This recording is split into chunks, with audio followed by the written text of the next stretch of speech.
Dear students, आप सब अपनी बुक्स खोलिए। Lesson number 17, forest is our lifeline. This is the second day of this lesson. आज हमें इस लेसन में एक इम्पॉर्टेंट चीज पढ़नी है, that is food chain. Got it? Am I audible to all? Yes, ma'am. Ma'am, page number?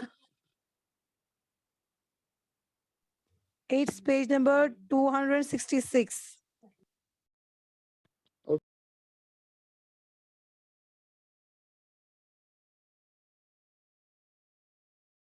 निकाला।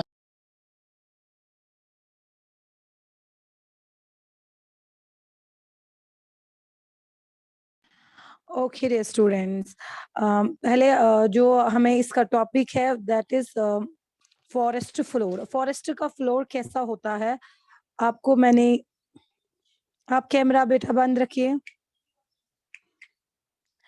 Forest का फ्लोर कैसा होता है?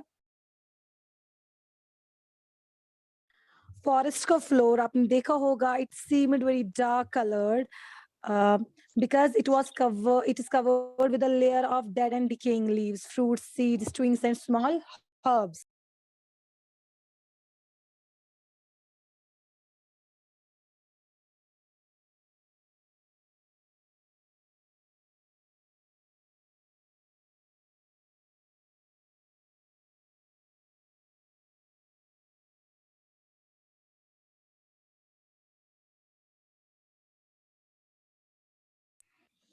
फॉरेस्ट का जो फ्लोर होता है वो बहुत ही डार्क कलर का होता है, क्योंकि उस पे डेड और डिकेइंग लीव्स, फ्रूट्स, सीड्स वगैरह ये होते हैं, ठीक है। और यही वजह है कि वो वाला पोर्शन जो होता है वो बहुत मॉइस्ट होता है और वो वार्म भी होता है, क्योंकि जो फॉरेस्ट, अगर फॉरेस्ट आपको पता है फॉरेस्ट खुद ही ग्रो करता है, it's a natural resource, right. तो फॉरेस्ट में सपोज अगर लीव्स गिर जाते हैं या बर्ड्स मर जाते हैं, ठीक है, या एनिमल्स कोई मर जाता है, तो वो वहीं पर जमीन पर गिर जाता है और सड़ जाता है। और इसकी वजह से क्या होता है, वहां का जो नीचे वाला साइड होता है, फ्लोर होता है, वो बहुत डार्क कलर का होता है, वो बहुत वेट होता है और वो बहुत वार्म होता है। अब वो वार्म क्यों होता है? दिस इज बिकॉज, क्योंकि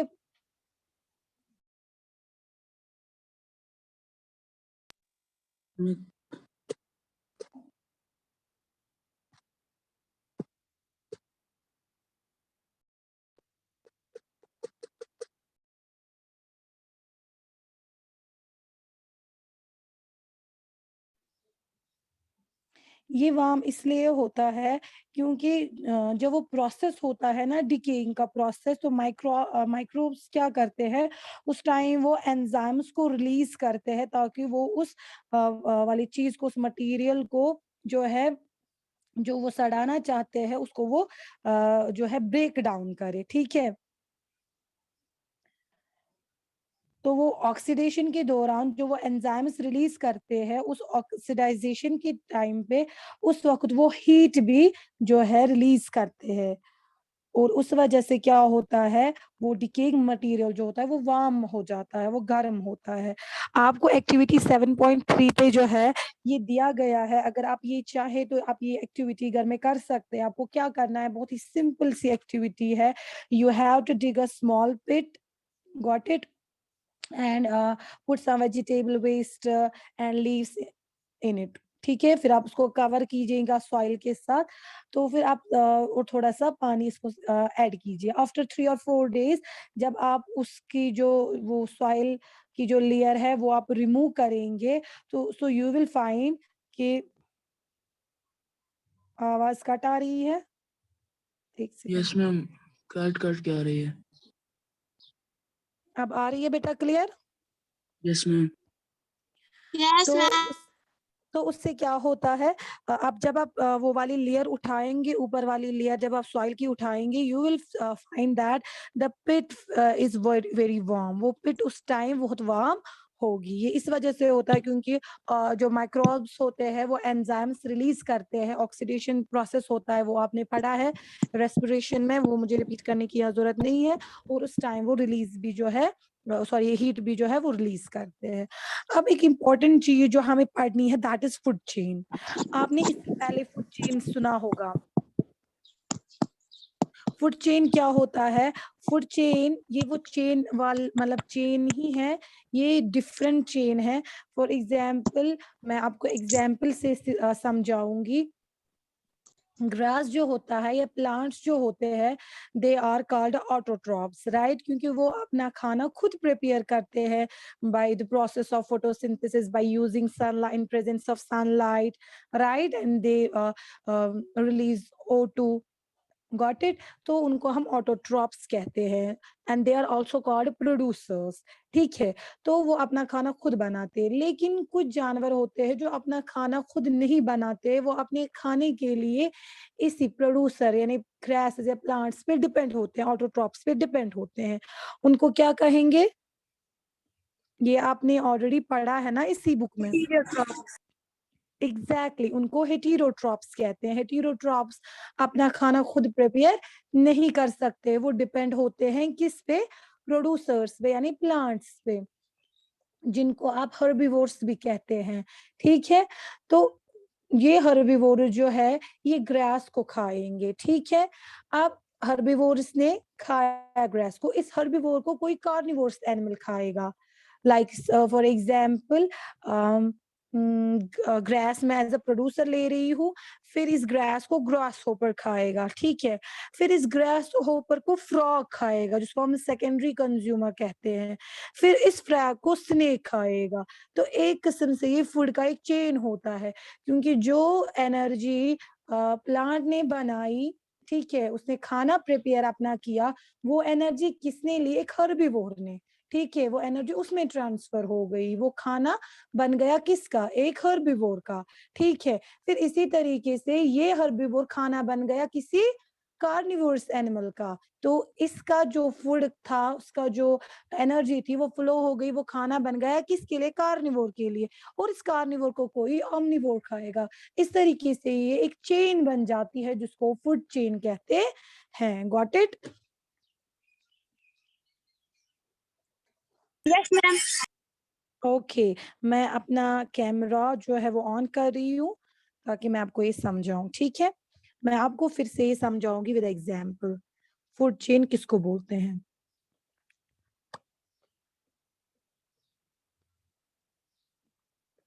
फूड चेन हो गया जब एक ऑर्गेनिज्म डिपेंड होता है अपने खाने के लिए दूसरे ऑर्गेनिज्म पे, उसी को कहेंगे फूड चेन। अगर कोई जानवर किसी जानवर को खाता है, उसको और कोई और खाएगा, उसको कोई और खाएगा, और उसको कोई और खाएगा। ठीक है, लेकिन ये हमेशा स्टार्ट होती है एक ऑटोट्रॉप से, प्रोड्यूसर से, जिसको हम कहते हैं।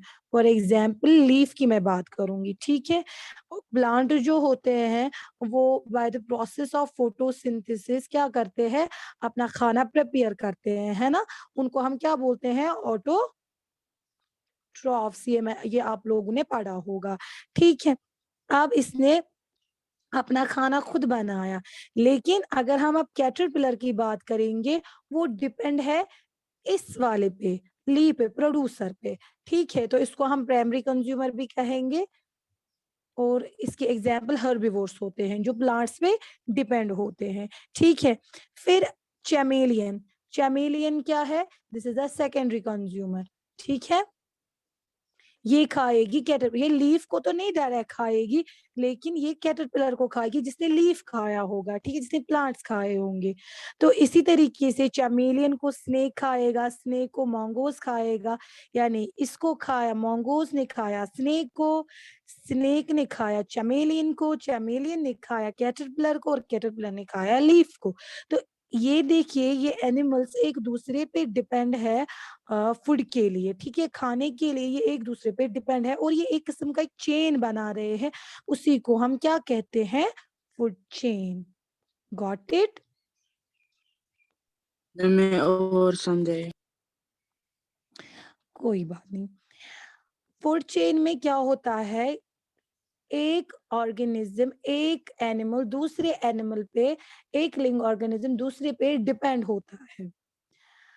पहले इसमें जो इस चेन की जो पहला जो मैं आपको बोलूंगी स्टेप यू साथ गॉर्डनिंग पोच है वो होता है प्रोड्यूसर, और प्रोड्यूसर हमेशा ग्रीन प्लांट्स होते हैं, ठीक है, जो अपना खाना खुद बनाते हैं, प्रिपेयर खुद करते हैं, वो दूसरे पे डिपेंड नहीं होते हैं, जिस तरीके से प्लांट्स वगैरह या लीफ वगैरह या ग्रास होता है, ठीक, इसमें ये सारे आते हैं। ये अपना खाना खुद बनाते हैं by the process of photosynthesis, ये आपने ऑलरेडी क्लास में पढ़ा होगा। और जो अपना खाना खुद बनाता है उसको हम ऑटोट्रॉप कहते हैं, ठीक है। आप प्लांट्स उगे, इसको खाएंगे कोई और जानवर, फॉर एग्जाम्पल कोई हर्बीवोर जानवर ले लो आप, कैटरपिलर मैंने यहाँ लिखा है, आप इसके अलावा और भी जानवर ले सकते हैं, लाइक ग्रास सुपर है, डियर है, जो सिर्फ वो वाले जानवर इसमें आते हैं जो सिर्फ प्लांट प्रोडक्ट्स और प्लांट्स को खाते हैं, तो वो अपने खाने के लिए इस वाले प्रोड्यूसर पे डिपेंड होते हैं, यानी प्लांट्स पे डिपेंड होते हैं। खाया उन्होंने अभी प्लांट्स, लेकिन इसको कौन खाता है, हर्बीवोर को एक एक कार्निवोर खाता है, यानी वो वाला जानवर जो सिर्फ मांस खाता है, अपने फूड के लिए वो डिपेंड होता है दूसरे जानवर पे, ठीक है, तो वो उसको खाएगा। फॉर जैसे कि चैमेलियन है वो एक कार्निवोर्स है ना, तो वो कैटरपिलर को खाएगी, या फ्रॉग जो है वो ग्रास सुपर को खाएगा, ठीक। फिर इस चैमेलियन को स्नेक खाएगी, ठीक है, तो ये खाने, और फिर इस स्नेक को मोंगूस खाएंगे। आप देखेंगे ये जानवर एक दूसरे पे डिपेंड है खाने के मामले में, तो ये एक चेन बना रहे हैं खाने का, यानी मोंगोज ने स्नेक को खाया, स्नेक चैमेलियन को, चैमेलियन कैटरपिलर को, कैटरपिलर लीफ को, इसी को कहते हैं फूड चेन। और फूड चेन जरूरी नहीं यही हो खाली, इसमें डिफरेंट डिफरेंट होते चेन्स होते हैं, ये जरूरी नहीं है कि मोंगोज हमेशा स्नेक को खाए और स्नेक हमेशा चैमेलियन को खाए। मानो कि फॉरेस्ट में चैमेलियन अवेलेबल नहीं, अब स्नेक तो भूखा नहीं रहेगा, ये और कोई कार्निवोरस एनिमल को खाएगा, या चैमेलियन कैटरपिलर का वेट करेगी कि ये कब आएगी और मैं खाऊंगा, नहीं, अगर इसको कैटरपिलर नहीं मिला ये कोई और हर्बीवोरस एनिमल को खाएगा। जिस तरीके से टाइगर जो है वो डियर को खाता है, डियर खाता है, डियर जो है वो ग्रास को खाता है। बात आ रही है मेरी समझ बेटा? इसी को कहते हैं फूड चेन।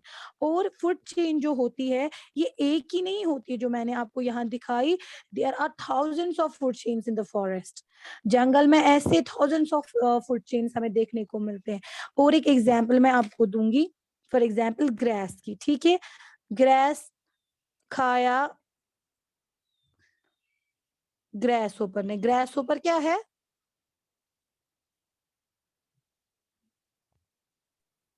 ग्रास ऊपर क्या खाता है, सिर्फ हर्बीवोर है वो हर्बीवोर है, वो सिर्फ प्लांट्स को खाएगा। और ये ग्रास क्या है यहाँ पर, ये अपना खाना खुद बनाता है, ये प्रोड्यूसर है ना, ऑटोट्रॉप है ये। स्टूडेंट्स बाकियों को समझ आ रहा है? आप एटलीस्ट वॉइस तो सुनाइए मुझे, यस मैम नो मैम की।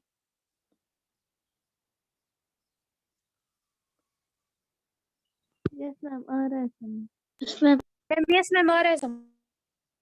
मुबशिर आपको मेरी आवाज नहीं आ रही है? अब आ रही है बेटा? मुबशिर लतीफ, ओके।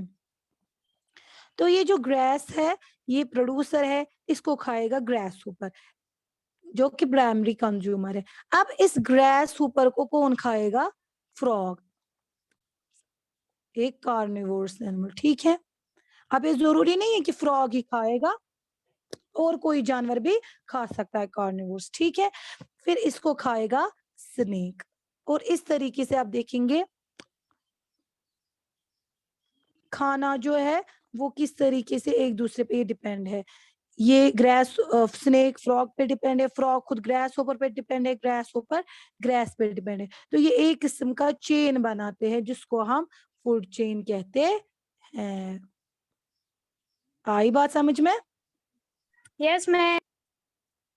और एक चीज आप याद रखेंगे, ये आपकी इसमें बुक में नहीं है लेकिन आपको ये थोड़ा मैं इसका थोड़ा बहुत मैं आपको ये हिंट दूंगी। स्नेक डायरेक्टली जो है वो ग्रास को नहीं खा रहा है, ठीक है, लेकिन अगर आप देखेंगे वो इनडायरेक्टली ग्रास को खा रहा है, डिपेंड सारे प्रोड्यूसर पे। अब आप बोलेंगे मैम कैसे, स्नेक फ्रॉग ये डायरेक्टली ग्रास पे डिपेंड नहीं है, लेकिन ये फ्रॉग पे डिपेंड है, ग्रास ऊपर पे डिपेंड है, और ग्रास ऊपर प्रोड्यूसर पे डिपेंड है। यानी यहाँ से इसको एनर्जी मिल रही है ग्रास ऊपर को, वो एनर्जी ट्रांसफर हो रही है फ्रॉग को, फ्रॉग से स्नेक में। मेरी बात आ रही है समझ? तो फ्लो ऑफ एनर्जी भी हो रहा है और डिपेंड भी है ये एक दूसरे पे खाने के लिए। This is known as food chain. Got it? Yes ma'am. Yes ma'am.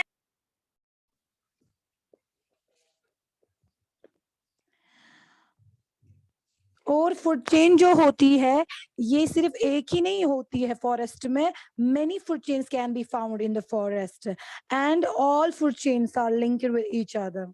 अगर एक फूड चेन डिस्टर्ब हो जाएगी तो पूरा इफेक्ट हो जाएगा फूड चेन, ठीक है? अगर हम ma'am. एक कंपोनेंट, अगर हम फूड चेन का एक कंपोनेंट रिमूव करेंगे या डिस्टर्ब करेंगे, फॉर एग्जांपल मैंने अभी आपको बोला सब इनडायरेक्टली डिपेंड है प्लांट्स पे, है ना? तो मैंने प्लांट ही काटे, मैंने फॉरेस्ट में ट्रीज ही काटे, तो मैंने डायरेक्टली फ्रॉग को नहीं मारा, मैंने डायरेक्टली ग्रास ऊपर को नहीं अटैक किया, मैंने डायरेक्टली स्नेक को नहीं अटैक किया, लेकिन उसके खाने को, उसकी फूड चेन को मैंने डिस्टर्ब किया, ठीक है? तो पूरा का पूरा जो ये फूड चेन है वो डिस्ट्रीब्यूट होता है अगर एक कंपोनेंट इसमें रिमूव किया जाए, ठीक है? Yes ma'am. ओके, अब दूसरा टॉपिक है वो है ह्यूमस। ह्यूमस किसको बोलते हैं? मैम सपोज कोई, जी मैम जो डेड और डिकेइंग मैटर होता है ना, फिर जब मतलब वो इसमें जब वो मतलब जमीन पे गिरता है तो उसमें मतलब soil उसको अपने साथ मतलब मिलाते एग्जैक्टली आपने ये लेसन नंबर 9 में, लेसन नंबर पढ़ा। 9 जो था सॉइल, उसमें आपने पढ़ा है कि जो ए हॉरिजन वाला होता है, टॉप फर्टाइल सॉइल होती है, fertile of the soil, top soil जो होती है that is very rich in humus, right? तो उसी वक्त मैंने आपको समझाया था कि जब भी लीव्स, हाँ जी मैम ये कौन सा लेसन पढ़ा रहे हो आप? मैं बेटा ये आवर लाइफ लाइन हम वही पढ़ रहे हैं, आज हमारा इसका दूसरा दिन है, ये forest is our life line. Page number है ये बेटा 267। मैं आपको सीधे लेक्चर डिलीवर कर रही हूँ, मैं लाइन बाय लाइन वर्ड आपको वर्ड मींस मतलब ऐसे नहीं लाइन बाय लाइन पढ़ा रही हूँ, मैं सीधे आपको लेक्चर डिलीवर कर रही हूँ। अगर आप मेरा लेक्चर सुनेंगे तो यही आपकी टेक्स्ट बुक पर भी लिखा है। Okay.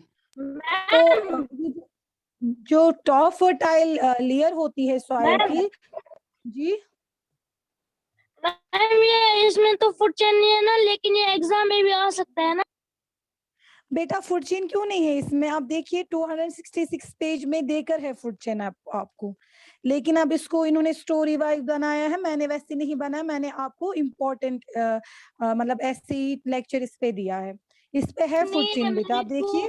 वो दूसरे है ना मैम, मेरी बुक दूसरी है लेकिन वर्डिंग सेम है। मैम मैं ओके आपको तो फिर वीडियो आपकी, ऑन करता हूँ फिर। ओके ओके आप वीडियो ऑन कीजिए, मैं देखती हूँ क्या मसला है, कीजिए बेटा ऑन।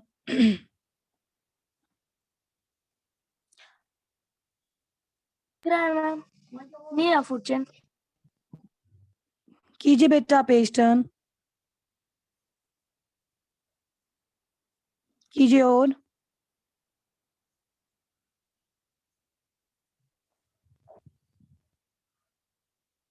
यही यहीं पर होगी फूड चेन, वही वही है बेटा फूड चेन, आप देखना वहां पर वही फूड चेन है, इसी वाले पेज में फूड चेन है, राइट साइड वाले पे जो लेफ्ट साइड है।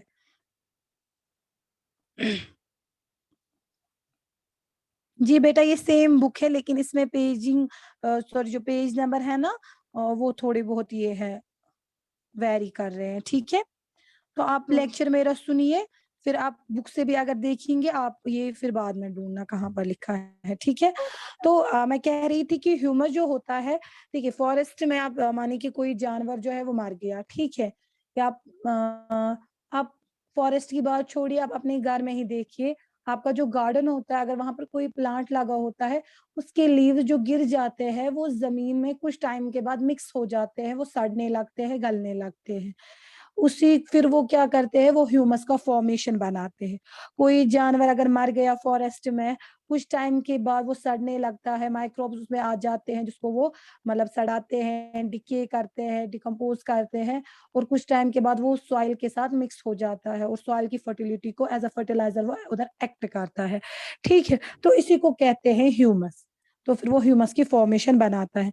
लेकिन अब ये ह्यूमस बनाते कौन है, खुद तो ये नहीं बनेंगे, ये डिकम्पोजर्स का काम होता है। माइक्रो ऑर्गेनिज्म जो होते हैं वो डेड प्लांट्स और एनिमल्स को ह्यूमस में चेंज करते हैं, और जो ये चेंज करते हैं माइक्रो ऑर्गेनिजम्स, उन्हीं को डिकम्पोजर्स कहते हैं। क्योंकि वो इन डेड ऑर्गेनिक मैटर को, चाहे वो प्लांट हो या एनिमल्स में के रिलेटेड, हाँ एनिमल्स वगैरह हो, वो उनको डिकम्पोज करते हैं, सड़ाते हैं, गलाते हैं, सॉइल में मिक्स करते हैं, ह्यूमस बनाते हैं, ह्यूमस की फॉर्मेशन करते हैं। क्योंकि वो इस वाली चीज को डिकम्पोज करते हैं, इसीलिए उन माइक्रो ऑर्गेनिजम्स को डिकम्पोजर्स कहते हैं। ठीक है, क्लियर हुआ बेटा? Yes ma'am. ओके। ये जो डिकम्पोजर्स होते हैं, जब ये किसी चीज को, किसी प्लांट या एनिमल को डिकम्पोज करते हैं, तो बेसिकली क्या होता है, ये रिसाइकलिंग होती है, न्यूट्रिएंट्स की रिसाइकलिंग होती है। अब आप बोलेंगे मैम कैसे? बेटा मैं जोर से मतलब बोल रही हूँ, आई डोंट नो, शायद नेटवर्क इशू होगा। YouTube में फिर इसकी रिकॉर्डिंग भी आती है, आप उसमें भी वो मतलब देख सकते हैं, फिर अगर किसी को कोई पॉइंट रह गया। ओके, तो मैं क्या कह रही थी, ये जो डिकम्पोजर्स होते हैं, जब ये किसी चीज को डिकम्पोज करते हैं, ह्यूमस की फॉर्मेशन करते हैं, तो ये जो होते हैं न्यूट्रिएंट्स को असल में रिसाइकल कर रहे होते हैं। अब आप बोलेंगे मैम कैसे? प्लांट्स जो है वो अपना खाना खुद बनाते हैं, मैंने अभी आपको बोला। ठीक है, वो सॉइल से न्यूट्रिएंट्स का इस्तेमाल करते हैं, सॉइल से न्यूट्रिएंट्स जो है वो लेते हैं थ्रू देयर रूट्स, राइट। फिर वो अपने खाने को स्टोर करते हैं, चाहे वो डिफरेंट डिफरेंट पार्ट्स में करें, लीव्स में, फ्रूट्स में, वेजिटेबल्स में, या खुद इसमें, ठीक है, लीव्स में। तो फिर वो ग्रेस वगैरह जो है कोई और जानवर खाता है, हर्बीवोर खाता है, हर्बीवोर को कार्निवोर खाते हैं, इसलिए इसी तरीके से ये ऑमनिवोर्स को खाता है, मतलब फूड चेन। तो सपोज वो ऑमनिवोरस जानवर मर गया, ठीक है, या हर्बीवोरस जानवर मर गया, वो जमीन पर डिकम्पोजर्स को डिकम्पोज करेंगे। तो वो ये न्यूट्रिएंट्स जो सॉइल से लिए गए थे, जो प्लांट ने लिया था, यूज किया था, वो वापस से सॉइल में मिक्स हो गए। तो ये न्यूट्रिएंट्स का रिसाइकल हो रहा होता है बेसिकली। ठीक है,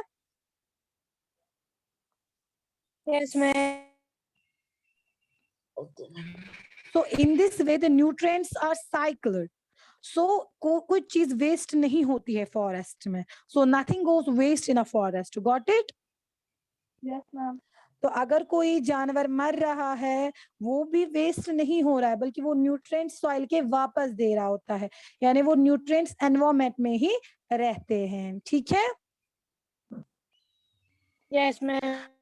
अब एक चीज, जो जब हमने ये लेसन स्टार्ट किया था, हम असल में इस लेसन में फॉरेस्ट की इंपॉर्टेंस पढ़ रहे, तब बताया गया था ये जो फॉरेस्ट्स होते हैं, they are the green lungs, right.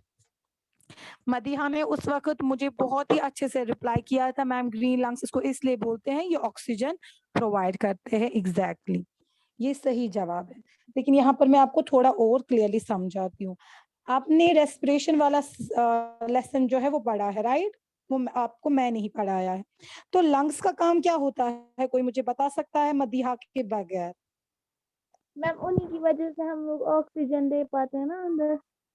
Madiha के बगैर, मदीहा मैंने बोला मदीहा के मैं बगैर। कहूँ हाँ बोलिए बेटा। मैम, उससे हम ब्रीथ कर पाते हैं और ऑक्सीजन अंदर ले पाते हैं। एग्जैक्टली और मुबशिर, यासीन महराज आप बोलिए, आफिया आप बोलिए बेटा। जो लंग्स होते हैं वो हमारी बॉडी को ऑक्सीजन, उससे ऑक्सीजन अंदर लेते हैं मैम। एग्जैक्टली एक तो हम अंदर लेते हैं, और दूसरा सप्लाई, ऑक्सीजन की जो सप्लाई है वो हमारे बॉडी में पहुंचती है थ्रू लंग्स। ठीक है, इसी तरीके से जो फॉरेस्ट्स होते हैं, ये हमारे एनवायरमेंट में ग्रीन लंग्स का काम करते हैं, यानी ये हमारे एनवायरमेंट में ऑक्सीजन फराहम करते हैं। यानी अगर फॉरेस्ट नहीं होंगे एनवायरमेंट में ऑक्सीजन की लेवल बहुत कम होगी। दैट्स वाई फॉरेस्ट को बैन है काटने के लिए। ठीक है, अब इनका बैलेंस कैसे होता है? देखिए बेटा, प्लांट जो है वो ऑक्सीजन देते हैं, ठीक है, वो ऑक्सीजन रिलीज करते हैं। उस ऑक्सीजन को कौन लेते हैं? एनिमल्स। और एनिमल्स कार्बन डाइऑक्साइड देते हैं, उस कार्बन डाइऑक्साइड को एब्जॉर्ब कौन करते हैं? प्लांट्स करते हैं। तो इस तरीके से ये बैलेंस हो जाती है। वरना अगर प्लांट्स नहीं होंगे तो CO2 जो है यानी कार्बन डाइऑक्साइड जो है वो एब्जॉर्ब नहीं होगा। जब वो एब्जॉर्ब नहीं होगा वो हमारे एनवायरमेंट में ही रहेगा। और CO2 की प्रॉपर्टी मैंने आपको शायद बोली है कि वो हीट को ट्रैप करती है, जिससे बाकी मसले बाकी प्रॉब्लम्स हो जाते, लाइक ग्लोबल वार्मिंग हो जाती है। ठीक है, तो ये फॉरेस्ट जो है ये बैलेंस करते हैं CO2 की लेवल को और ऑक्सीजन फराहम करते हैं। Got it? Yes ma'am. Yes, ma'am. कोई क्वेश्चन है बेटा इधर तक? No No, ma'am. ma'am. Okay, बहुत इजी वाला लेसन है ना ये? यस और एक मैम। क्वेश्चन यहाँ पर आया है, क्या फॉरेस्ट में कोई रहते हैं? आपको पता है फॉरेस्ट में कुछ लोग जो है, कुछ कबीले जो है वो रहते हैं, कुछ ट्राइब्स ऐसे होते हैं जो रहते हैं। Yes ma'am. हाँ जी बेटा, वो फॉरेस्ट में रहते हैं लेकिन वो फॉरेस्ट को हार्म नहीं पहुंचाते हैं, वो एनवायरमेंट का ध्यान भी रखते हैं। ठीक है,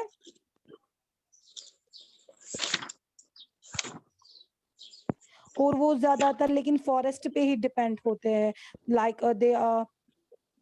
like forest provide them food, shelter, water, medicine. हाँ, क्योंकि उनको मेडिकल प्लांट्स के बारे में ट्रेडिशनल नॉलेज होती है, मेडिकल प्लांट्स में, प्लांट्स के रिलेटेड उनको, क्योंकि फॉरेस्ट में मैंने आपको बोला thousands of species of plants होती है, जड़ी बूटियां वगैरह, तो उनको उन चीजों की नॉलेज होती है, so they use them as their medicine. Got it? Yes ma'am. Yes ma'am. Okay, तो कल इंशाल्लाह हम इससे आगे पढ़ेंगे। जो इम्पोर्टेंट टॉपिक है that forest is a dynamic living entity, वो हम इंशाल्लाह कल पढ़ेंगे। आई थिंक आज के लिए इतना काफी है। आप रीडिंग कीजिएगा इन पेजेस की, ठीक है, पेज नंबर 266, 267 और 268 की, इस पर ये सारा लिख कर है। और अगर आपको कोई कंफ्यूजन रह गया है या कोई क्वेरी है आपको, you can ask me. No, ma'am. No ma'am. Ma'am हमें अभी 12:50 तक क्लास है। हाँ, आई नो बेटा। और एक चीज और एक होमवर्क है आपको, आप क्वेश्चन नंबर 7 देखिए। Question number 7, fill in the blanks। One second. एक मिनट। Yes, ma'am, देखा। जितना मैंने भी आप किया। लोगों ने पढ़ा है, जितना भी आप लोगों ने इसमें पढ़ा है, और एक तो आप वो करेंगे। और क्वेश्चन नंबर 14 जो है MCQs, यस मैम। 11, मैम 12, कल 13 और 14 मैम जी। मैं इस शायद लेसन के पहले जितने भी, कंपोजिशन आएगा ना। मैं आपको नहीं बोलूंगी, आपको ये खुद करना है। मैंने जो आपको ये पढ़ाया है, फिर क्या फायदा हुआ होमवर्क का? एक तो आप फ्लैप्स करेंगे, पहले वाले कुछ पॉलिनेशन है। हाँ वो खुद करना बेटा, वो मैं कल आपको पूछूंगी। और एक बात मेरी याद, और एक बात, एक तो ये फ्लैप्स, और दूसरा जो MCQs है ना, जितना भी अभी आपने पढ़ा है, जितना भी पोर्शन अपने लेसन का पढ़ा है, जितना भी आपको MCQs आएंगे वो आप करेंगे। ठीक है मैम हमें कॉम सेंड करनी थी ना। जी बेटा, अभी मैं ग्रुप की सेटिंग चेंज करूंगी, आपको काम सेंड कीजिए। मैं ग्रुप की सेटिंग चेंज कर रही हूँ। मैम PDF बना के भेजना है। हाँ जी बेटा, मैम PDF बना। है ना परसों। हाँ, आपका मैंने देखा बेटा। Yes ma'am. मैम जी सेटिंग चेंज। मैम कीजिए सर, सेटिंग चेंज। गाइस की ग्रुप की सेटिंग नहीं है मैम। करेक्ट चूज है बेटा। मैम वो मुझे ये 12th क्वेश्चन है। हाँ वही 11th, 12th, 13th and 14th। फिर 14th के नहीं है पार्ट्स मुझे। है, 14th फिर नहीं है 14th मुझे। के पार्ट्स है। नहीं है मैम हाँ मुझे। बेटा, आप बेटा अपनी बुक जो है किसी और बच्चे से आप देखना, टैली करना, फिर मुझे कल बोलना, ठीक है? Any questions dear students? Ma'am घर में ये कर लेना क्वेश्चन नंबर 11 12 13 और आप 14 क्वेश्चन नंबर 7 करेंगे, एक जो फिल इन द ब्लैंक्स है, और जितने भी MCQs है वो करेंगे, ठीक है? जो अभी Okay, आपने ma'am. नहीं पढ़ा है वो नहीं करना, जितना पढ़ा है वो करना, ठीक है बेटा? Okay ma'am. Okay dear students, ma'am setting change मैंने की बेटा सेटिंग चेंज। अब आप काम सेंड कीजिए, और आज की क्लास में यही खत्म कर रही हूँ। Have a wonderful day ahead. Allah Hafiz. Allah Hafiz ma'am.